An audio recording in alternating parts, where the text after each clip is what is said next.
السلام علیکم ورحمۃ اللہ وبرکاتہ۔ ایک دفعہ ایک شخص نے چڑیا پکڑنے کے لیے جال بچھایا۔ اتفاق سے ایک چڑیا اس میں پھنس گئی اور شکاری نے اسے پکڑ لیا۔ چڑیا نے اس سے کہا، اے انسان، تم نے کئی ہرن، بکرے اور مرغ وغیرہ کھائے ہیں، ان چیزوں کے مقابلے میں میری کیا حیثیت ہے؟ ذرا سا گوشت میرے جسم میں ہے، اس سے تمہارا کیا بنے گا؟ تمہارا تو پیٹ بھی نہیں بھرے گا، لیکن اگر تم مجھے آزاد کر دو تو میں تمہیں 3 نصیحتیں کروں گی جن پر عمل کرنا تمہارے لیے بہت مفید ہوگا۔ ان میں سے ایک نصیحت تو میں ابھی کروں گی، جبکہ دوسری اس وقت جب تم مجھے چھوڑ دو گے اور میں دیوار پر جا بیٹھوں گی۔ اس کے بعد تیسری اور آخری نصیحت اس وقت کروں گی جب دیوار سے اڑ کر سامنے درخت کی شاخ پر جا بیٹھوں گی۔ اس شخص کے دل میں تجسس پیدا ہوا کہ نہ جانے چڑیا کیا فائدہ مند نصیحتیں کرے گی۔ اس نے چڑیا کی بات مانتے ہوئے اس سے کہا، تم مجھے پہلی نصیحت کرو، پھر میں تمہیں چھوڑ دوں گا۔ چنانچہ چڑیا نے کہا، میری پہلی نصیحت یہ ہے کہ جو بات کبھی نہیں ہو سکتی اس کا یقین مت کرنا۔ یہ سن کر اس آدمی نے چڑیا کو چھوڑ دیا اور وہ سامنے دیوار پر جا بیٹھی۔ پھر بولی، میری دوسری نصیحت یہ ہے کہ جو بات ہو جائے اس کا غم نہ کرنا۔ اور پھر کہنے لگی، اے بھلے مانس، تم نے مجھے چھوڑ کر بہت بڑی غلطی کی، کیونکہ میرے پیٹ میں پاؤ بھر کا انتہائی نایاب پتھر ہے۔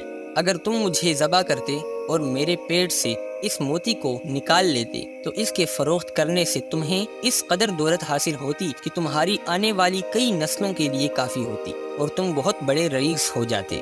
اس شخص نے جو یہ بات سنی تو بہت افسوس کرنے لگا اور پچھتایا کہ اس چڑیا کو چھوڑ کر اپنی زندگی کی بہت بڑی غلطی کی۔ اگر اسے نہ چھوڑتا تو میری نسلیں سنور جاتی۔ چڑیا نے اسے اس طرح سوچ میں پڑے دیکھا تو اڑ کر درخت کی شاخ پر جا بیٹھی اور بولی، اے بھلے مانس، ابھی میں نے تمہیں پہلی نصیحت کی جسے تم بھول گئے کہ جو بات نہ ہو سکنے والی ہو اس کا ہرگز یقین نہ کرنا، لیکن تم نے میری اس بات کا اعتبار کر لیا کہ میں چھٹانگ بھر وزن رکھنے والی چڑیا اپنے پیٹ میں پاؤ وزن کا موتی رکھتی ہوں۔ کیا یہ ممکن ہے؟ میں نے تمہیں تیسری نصیحت یہ کی تھی کہ جو بات ہو جائے اس کا غم نہ کرنا، مگر تم نے دوسری نصیحت کا بھی کوئی اثر نہ لیا اور غم و افسوس میں مبتلا ہو گئے کہ خواہ مخواہ مجھے جانے دیا۔ تمہیں کوئی بھی نصیحت کرنا بالکل بیکار ہے۔ تم نے میری پہلی 2 نصیحتوں پر کب عمل کیا جو تیسری پر کرو گے؟ تم نصیحت کے قابل ہی نہیں۔ یہ کہتے ہوئے چڑیا اڑی اور ہوا میں پرواز کر گئی۔ وہ شخص وہیں کھڑا چڑیا کی باتوں پر غور و فکر کرتے ہوئے سوچوں میں کھو گیا۔ دوستوں، وہ لوگ بہت خوش نصیب ہوتے ہیں جنہیں کوئی نصیحت کرنے والا ہو۔